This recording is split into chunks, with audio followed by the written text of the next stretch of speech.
Este era un Dodge SRT Viper del 2013 y era brutal.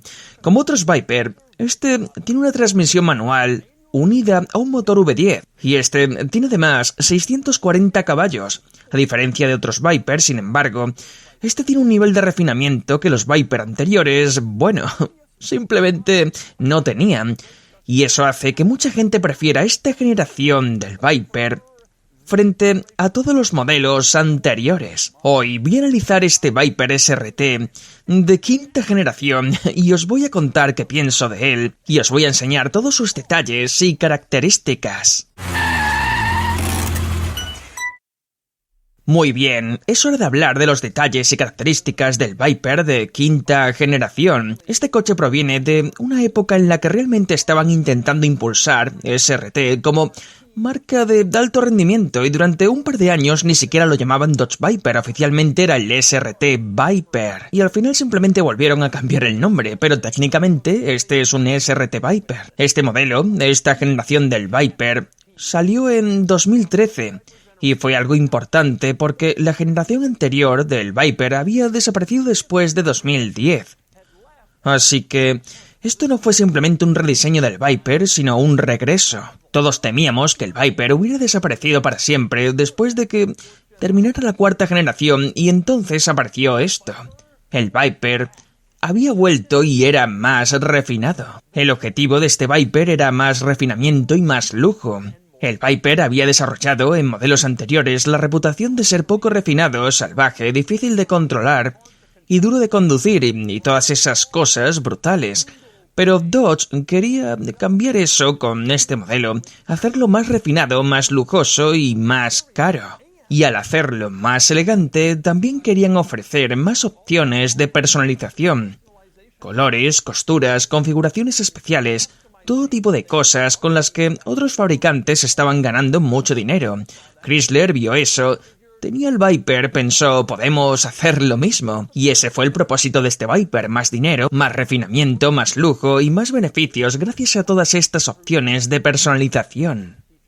Pero, aunque este Viper no era tan Viper puro como los anteriores, todavía tenía lo principal que hace que un Viper sea un Viper, y es el V10. En este coche era un V10 de 8,4 litros, un motor absolutamente gigantesco, atmosférico, como los otros V10 del Viper, y aquí producía 640 caballos. Una cifra brutal. Y las prestaciones también eran una locura, de 0 a 100 en poco más de 3 segundos y una velocidad máxima superior a 320 km por hora. Puede que este fuera el Viper más civilizado, pero tenía mejores credenciales de rendimiento que cualquier Viper anterior. Y a pesar de que Chrysler insistía en que este era el Viper de lujo, había algunas señales de que quizás eso no era del todo cierto. Por ejemplo, el cierre del capó seguía estando en el exterior del coche. Para abrir el capó, metes la mano en este hueco donde el capó se encuentra con la aleta delantera y ahí dentro hay una palanca. Tiras de ella, el capó se desbloquea y luego puedes levantarlo completamente. No había una palanca para abrir el capó en el reposapiés del conductor y de hecho podías abrir el capó incluso con el coche completamente cerrado. Esto también pasaba en los Viper anteriores, pero obviamente es una característica de coches poco refinados y un poco ridículos. Pensarías que lo habrían cambiado para el Viper de lujo, pero no lo hicieron. Siguiendo por esta zona también verás en la aleta delantera una insignia que pone GTS. Y esta insignia es bastante importante porque cuando salió el Viper de quinta generación se ofrecía en dos versiones. Había un modelo base para gente que quería ese carácter salvaje clásico del Viper, pero no quería renunciar a esa sensación de motor atornillado a un chasis y ya está, de los primeros Viper. Esos coches eran bastante básicos, no muy lujosos, con un precio inicial de unos $100.000. O por unos $25.000 más podías subir al GTS, que es este coche. El GTS se suponía que era la versión de lujo, refinada y más exclusiva del Viper, que añadía sofisticación, clase, materiales de mayor calidad y detalles más elegantes en comparación con el modelo base y con los Viper anteriores. Había bastantes diferencias entre el Viper base más radical y el GTS más exclusivo, y hablaré de más de ellas dentro de un momento, especialmente en el interior, que es donde están la mayoría. Pero mi diferencia favorita entre los dos está en el exterior, y sería el capó. El modelo base tenía un capó con 6 salidas de aire diferentes para refrigerar el motor, 6, 3 a cada lado, con un aspecto muy musculoso de coche americano. El GTS tenía un capó completamente diferente, con solo 2 salidas de aire. Supuestamente era algo más elegante, algo que podrías llevar a un restaurante elegante, y no necesitabas 6 rejillas ahí dando la impresión de que conduces un muscle car. Tenías un coche de lujo refinado, así que tenías menos salidas de aire en el capó para ilustrar esa idea, o al menos eso pensaban. Más allá de eso, hablemos del resto de detalles y características interesantes del exterior, empezando por el diseño general y las proporciones del coche. Se ve realmente bien y se ve inconfundiblemente como un Viper. Tiene muchos de los rasgos típicos del diseño del Viper, especialmente el largo capó delantero que cubre ese enorme motor, el habitáculo muy retrasado prácticamente encima de las ruedas traseras y el techo doble bubble. Definitivamente parece un Viper.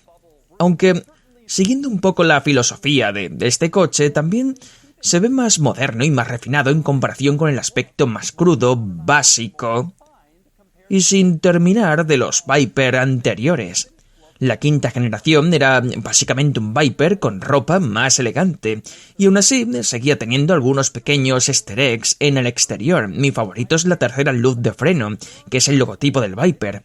Pisabas el freno, se encendían las luces de freno a cada lado y el logotipo del Viper se iluminaba en el centro. Esa era la tercera luz de freno obligatoria por ley del logotipo del Viper iluminándose al frenar. Esto era algo que ya habían hecho en un Viper anterior años antes y lo recuperaron para este coche, el logotipo del Viper como luz de freno, un detalle bastante genial.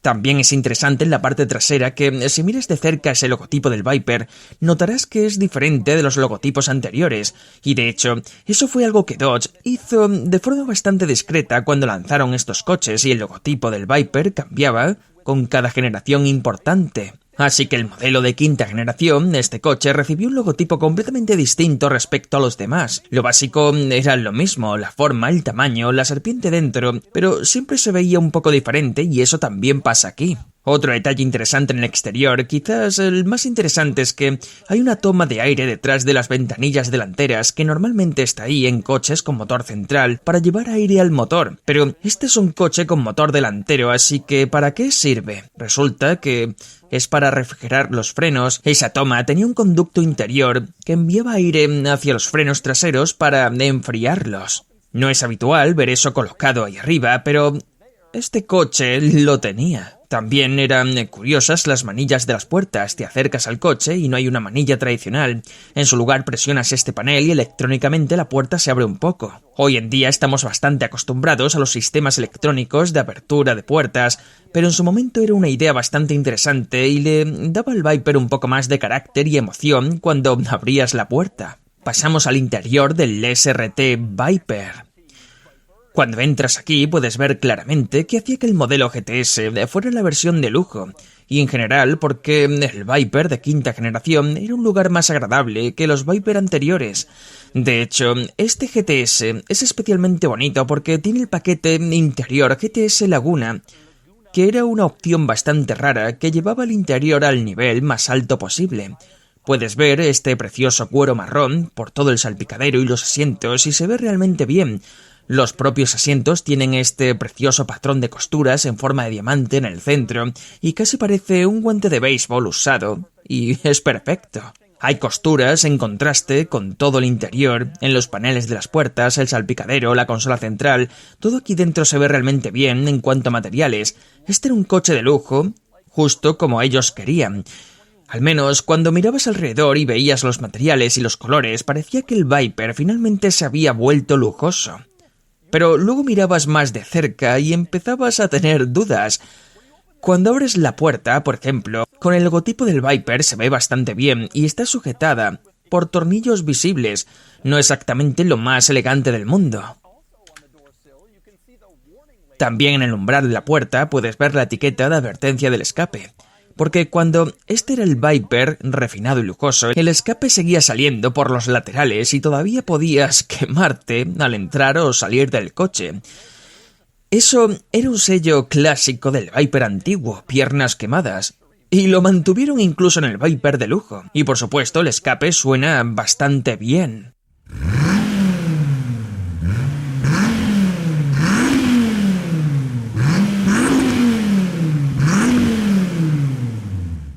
Dentro, el problema de intentar convertir el Viper en un coche de lujo era que Chrysler realmente no estaba fabricando coches de lujo en esa época, y eso se nota en muchos de los interruptores, botones y mandos. Por ejemplo, los controles del climatizador en el centro son todos de plástico bastante barato, no combinan con el color del interior y no se ven particularmente elegantes. Lo mismo pasa con los botones del volante, que parecen sacados directamente de un Dodge Neon o un Dodge Dart, que sería del equivalente de la época. También ocurre con los interruptores de las ventanillas eléctricas y de los retrovisores eléctricos, y probablemente el peor ejemplo de todos era la palanca de los intermitentes, que también controla los limpiaparabrisas y que realmente parecía sacada de un coche de alquiler barato. El interior del Viper claramente había avanzado mucho respecto a los modelos anteriores, pero todavía había cosas que lo frenaban, especialmente teniendo en cuenta el precio de este coche. Como dije antes, $125.000 por un GTS básico, lo que equivale a unos $170.000 actuales ajustados por inflación.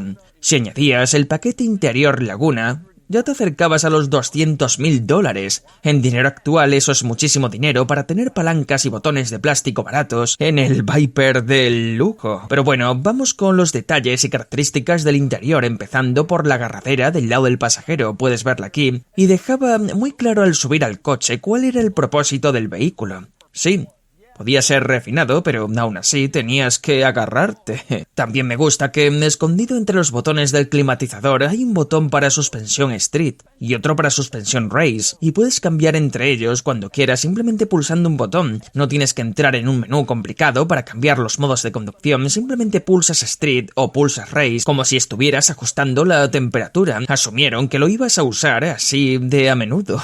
Y de hecho, esa suspensión ajustable era una ventaja del GTS. Más allá del interior de lujo, también recibía suspensión Bilstein Road and Drag, que estaba pensada para hacer la conducción no solo más cómoda, sino también más precisa cuando activabas el modo circuito.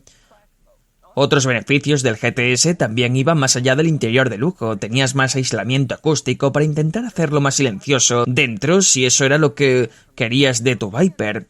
Y también tenías un sistema de sonido mejorado en comparación con el modelo base estándar para ofrecer una experiencia de audio más divertida. Realmente intentaron mejorar prácticamente todo en el GTS para hacerlo mejor, pero volvamos ahora a los detalles interesantes. ¿Qué tal el botón de Launch Control que está montado aquí mismo en el volante, junto a los botones del control de crucero? Me encanta eso, pensaron que ibas a querer usar el Launch Control tanto como el control de crucero, y decidieron darle prioridad al Launch Control por encima del control de volumen del equipo de sonido. Como en otros modelos de Chrysler de esta época, los controles de volumen del equipo de música están escondidos detrás del volante, lo cual era una idea brillante. Puedes meter la mano por detrás y tocarlos para subir o bajar el volumen, o cambiar de canción en el otro lado. Era genial, pero eso significa que el Launch Control es más accesible que subir o bajar el volumen del equipo de música, lo cual parece algo perfectamente propio de un Viper. Otro guiño a un Viper más refinado y más adulto es que en la consola central hay portavasos, dos de ellos. Los Viper anteriores no tenían eso. También tienes varios puertos de alimentación aquí atrás, una toma de 12 voltios, un USB e incluso una ranura para tarjetas SD, y hay un pequeño panel abatible aquí mismo. Pulsas esto y aparece una toma de mechero para cargar más dispositivos, lo cual también es útil. Así que hay algunos refinamientos interesantes en el Viper. De hecho, incluso hay un pequeño compartimento de almacenamiento entre los asientos. Puedes ver una insignia GTS en él y esta pequeña pestaña que puedes abrir para guardar cosas dentro, lo que añade un poco más de practicidad a este interior. La mayoría de fabricantes que hacen esto lo hacen en lugar de una guantera, pero este coche también tenía una. Una pequeña guantera bastante bonita con un pequeño botón que pulsas para abrirla, así que hay algunos compartimentos útiles aquí. Lamentablemente todavía tienes el freno de mano, esta cosa absolutamente enorme justo en el centro. No intentaron hacerlo eléctrico, no intentaron esconderlo ni colocarlo a un lado. Está justo en medio porque esto sigue siendo un Viper. Y para más pruebas de eso, intentas encender las luces de lectura que están en el techo con este revestimiento de alcántara y mira ¿cuánto se mueve el revestimiento del techo cuando intentas encender las luces? Esto de nuevo se suponía que era más lujoso, pero seguía siendo un Chrysler y seguía siendo un Viper, así que no terminaron de acertar. Con todo eso en mente, deberíamos hablar del sistema multimedia, que es una pantalla táctil. No es una especialmente buena, pero en su época era una pantalla bastante buena. No tiene funciones modernas como hacer zoom con los dedos o deslizar como en los sistemas actuales, pero responde bastante bien, tiene una calidad aceptable y es bastante intuitiva. De hecho, este sistema Anconet era uno de los mejores sistemas multimedia de su época. Aún así, hoy se siente un poco anticuado y no tiene la mejor calidad. La cámara marcha atrás realmente no se ve muy bien, pero al menos este coche tiene una. También tiene páginas de rendimiento. Puedes entrar en las páginas de rendimiento SRT y abrir un montón de diferentes pantallas de rendimiento. Por ejemplo, este cronómetro que te permite medir el cuarto de milla, el octavo de milla, el 0 a 100 o lo que quieras. También tienes acceso a indicadores adicionales que muestran datos que no aparecen en el cuadro de instrumentos normal, por si quieres vigilar alguna métrica específica, estás probando algo o estás en circuito. También puedes ver las fuerzas G aquí, lo cual siempre es bastante genial, y obtener cifras de potencia y par en tiempo real dentro de las páginas de rendimiento. Y ya que hablamos de pantallas, pasemos al cuadro de instrumentos, que sorprendentemente también tiene una pantalla. La mayor parte es analógica, la parte de la izquierda y de la derecha son totalmente analógicas, pero en el centro sí tienes una pantalla. Y lo más interesante es que esta pantalla también tiene sus propias páginas de rendimiento. Aquí también puedes medir un cuarto de milla o un octavo de milla. También aquí dentro aparece otra información que antes estaba en la pantalla central, como las fuerzas G. Puedes verlas en tiempo real o tu mejor registro histórico. También puedes ver aquí indicadores adicionales que muestran diversa información y una vez más cifras de potencia y par en tiempo real, ahora mostradas directamente debajo de tu línea de visión. Era uno de los grandes beneficios de pasar a un cuadro de instrumentos digital y podías tener toda esa información ahí. Ahora bien, el cuadro de instrumentos también hace otras cosas importantes, por ejemplo, muestra el cuentakilómetros parcial, que podrías necesitar o querer consultar, pero para mí, tener las páginas de rendimiento justo ahí es lo más interesante en este cuadro, y una de las cosas más geniales de este Dodge SRT Viper en general. Y por último pasamos a la zona de carga, aunque no es especialmente interesante. Abres el portón trasero y puedes ver el maletero, que tiene más o menos el tamaño que esperarías en un coche como este. Tiene un tamaño decente para bolsas, no es enorme, no es especialmente práctico, pero probablemente es lo suficientemente grande para el tipo de equipaje que querrías llevar en el tipo de viaje en el que te llevarías tu Viper. Pero con todo eso en mente, hablemos de lo que pasó después de este coche. Bueno, llegó la quinta generación del Viper, el Viper había vuelto, todo el mundo estaba emocionado y entonces no se vendió. Realmente no fue un éxito prácticamente desde el primer día. No encontraban muchos compradores, en parte porque el Viper siempre había sido algo bastante bruto y salvaje, y Chrysler intentó posicionarlo como un coche más lujoso y con un precio más alto, y eso no encajó con los compradores del Viper y tampoco pareció atraer a muchos compradores del Porsche 911. Con el tiempo, Dodge decidió apoyarse más en la imagen de rendimiento del Viper y sacaron algunas versiones de altísimas prestaciones realmente especiales del coche. De hecho, los mejores Viper de todos son algunas de las versiones de alto rendimiento de esta quinta generación, pero por muy buenos que fueran y por muy caros que fueran, eran raros. Nunca vas a vender esos modelos en grandes cantidades, así que vendieron algunos, eran limitados y eran especiales. Se vendieron rápido, pero no salvaron exactamente al Viper. Y al final, la quinta generación del Viper dejó de producirse después de 2017 con solo unas 2.400 unidades vendidas. Es un coche muy raro, de hecho más raro que el Ford GT. Y el Viper nunca ha vuelto desde entonces y sospecho que probablemente nunca volverá. El sello distintivo del Viper es ese enorme motor V10, y es difícil imaginar que en el mundo actual de normativas de emisiones y consumo de combustible, incluso bajo la admisión de Donald Trump, vayamos a ver un V10 regresar a un coche de producción. Especialmente cuando las ventas del último Viper tampoco fueron muy fuertes. Aún así, para mucha gente este fue el punto más alto del Viper. El más potente, el más refinado y el mejor Viper jamás fabricado, y con eso en mente vamos a ver qué opino yo. Vale, conduciendo el SRT Viper. El Viper de quinta generación es tremendamente interesante para mí porque yo tuve un Viper del 97, técnicamente un modelo de segunda generación, y todo el mundo siempre llamó a esas primeras 4 generaciones del Viper coches toscos y brutos, como si fuera básicamente un motor con una carrocería atornillada encima, sin mucho más. Así que siempre he tenido curiosidad por saber cómo es el Viper de quinta generación, y creo que el único que he conducido fue el ACR durante un momento para un vídeo hace mucho tiempo. Así que tenía especial curiosidad por este, porque no solo es un Viper de quinta generación que supuestamente debía ser más lujoso, más cómodo y todo eso, sino que además es un GTS, que se suponía que era la versión especialmente lujosa, cómoda y silenciosa. Y apenas llevo 2 minutos conduciendo este coche y ya me doy cuenta de que esto sigue siendo un Viper. Pensaba que este coche estaría súper domesticado y suavizado para poder venderlo al nivel de precio que querían. Y para lograr lo que intentaban conseguir con esta etapa del Viper, que era un coche más cómodo, más lujoso, con el que pudieran ganar mucho dinero con opciones y extras, siempre asumí, por lo que había leído sobre este coche, que sería mucho más suave y civilizado. Eso es lo que decían los artículos de la época. Pues bien, estoy conduciendo esto, y no se siente nada suavizado ni domesticado. El V10 es obviamente el protagonista de cualquier Viper, pero en este coche es igual de salvaje que en cualquier otro Viper. Retumba. Estoy por aquí y puedo sentir las vibraciones a través de la palanca de cambios. Escuchas el sonido prácticamente a cualquier régimen de revoluciones. Cuando lo arrancas, oyes cómo tiembla ahí dentro. Es un motor que retumba constantemente. La transmisión sigue teniendo un embrague pesado y los cambios entran con ese tacto duro y marcado. Y no es como una caja de cambio suave y refinada de un Porsche o un BMW, pensada para un coche de lujo. El sonido sigue siendo exactamente el de un gran V10 enfadado.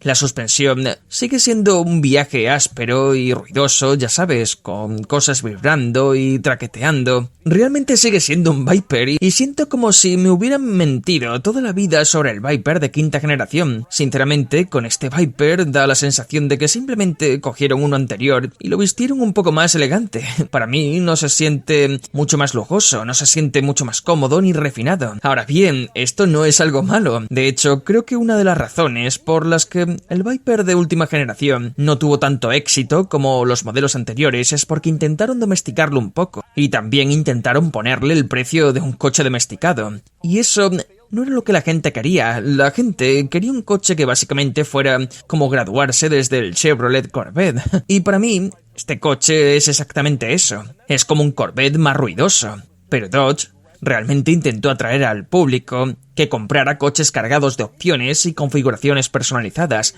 Ese tipo de compradores se volvió muy popular en 2013, 2014 y 2015, cuando este coche se vendía en sus mejores números. Y querían llevarse parte de ese dinero, pero los fans nunca abrazaron realmente la idea del lujo. Y este coche simplemente no tiene la sensación de ser un auténtico coche de lujo. Sí, tiene buen cuero y costuras en contraste. Los materiales son claramente mejores que los de mi Viper del 97, o que los de cualquier anterior, pero esto no era un coche de lujo, en ningún momento lo parece y la suspensión es dura, es ruidoso, tiene un motor que retumba, la caja de cambios y el conjunto de transmisión no tienen nada de coche de lujo, la visibilidad tampoco. Esto sigue siendo un exótico de la vieja escuela, que burbujea y vibra. Y en realidad creo que eso es mejor para el Viper porque eso es exactamente lo que la gente piensa cuando piensas en uno así. Y creo que intentar alejarse de eso no fue el mejor plan por parte de Dodge. Y mientras llevo este coche resulta que ni siquiera hicieron un gran trabajo alejándose de eso. Fue más bien marketing. Sí diré una cosa que me encanta de este Viper. Hace poco conduje uno de tercera generación y uno de segunda generación para este canal. Esos coches eran básicamente un asiento y un motor, y este coche está más refinado que eso. Te da la oportunidad de subirte a un Viper y tener parte de esa sensación exótica, el gran V10, el ruido, la conducción áspera. Toda esa sensación, pero una experiencia de conducción un poco más controlada. Y por cierto, también debería mencionar que este coche se siente como si girara y se manejara mucho mejor que otros Viper. Se siente mucho más plantado, más sólido y más estable. También es mucho más nuevo, la tecnología había avanzado, este coche tiene pocos kilómetros y se siente como una experiencia mucho más moderna. La dirección es más precisa y más predecible. El comportamiento es más predecible, pero aún así sigo teniendo miedo de pisarle a fondo. Y esa es una sensación que no tengo en un Audi R8, en un Lamborghini Gallardo o en un Lamborghini Huracán, ya sabes, todos estos coches V10 de la misma época. Este coche sigue siendo una bestia bruta y muy salvaje. Sinceramente me recuerda a cuando un deportista profesional finalmente se retira y se ve obligado a tener un trabajo normal. Es como si hubieras jugado unos años en las grandes ligas y luego tienes que ir a trabajar a una aseguradora. Eso es lo que es este Viper. Sigue siendo un atleta, sigue estando fuerte, pero está un poco más calmado. Pero todo sigue ahí y se siente así, con la excepción de la dirección y el comportamiento, que realmente se sienten mucho más sólidos, mucho más mejorados y significativamente mejores que en los anteriores. Y así era el Dodge SRT Viper. Este es un coche especial con muchísima potencia y prestaciones. Cambio manual, como todos los Vipers de la vieja escuela, pero con un poco más de refinamiento y lujo, y con mejoras en dirección y comportamiento que los otros Viper no tenían. Este es el Viper definitivo, y podías comprarlo en Cars and Beats. Ahora es el momento de darle al Viper una puntuación. Y la puntuación es de 60 de 100, le va bien, pero no llega al nivel de los deportivos europeos como el Audi R8, el Ferrari California o los Mercedes AMG GT y Mercedes-Benz SLS AMG, que es probablemente donde Chrysler esperaba que estuviera. La realidad es que incluso el Viper de quinta generación sigue siendo demasiado salvaje para conseguir puntuaciones altas en las categorías de uso diario. No es lo suficientemente refinado, es un poco demasiado ruidoso, un poco difícil de llevar, y a mí me encanta eso, es lo que hace que el Viper sea tan genial, pero definitivamente intentaron convertirlo en algo más cercano a un coche de lujo con esta generación, y no terminaron de conseguirlo. Aún así es una pasada y quizás el Viper más completo de todos.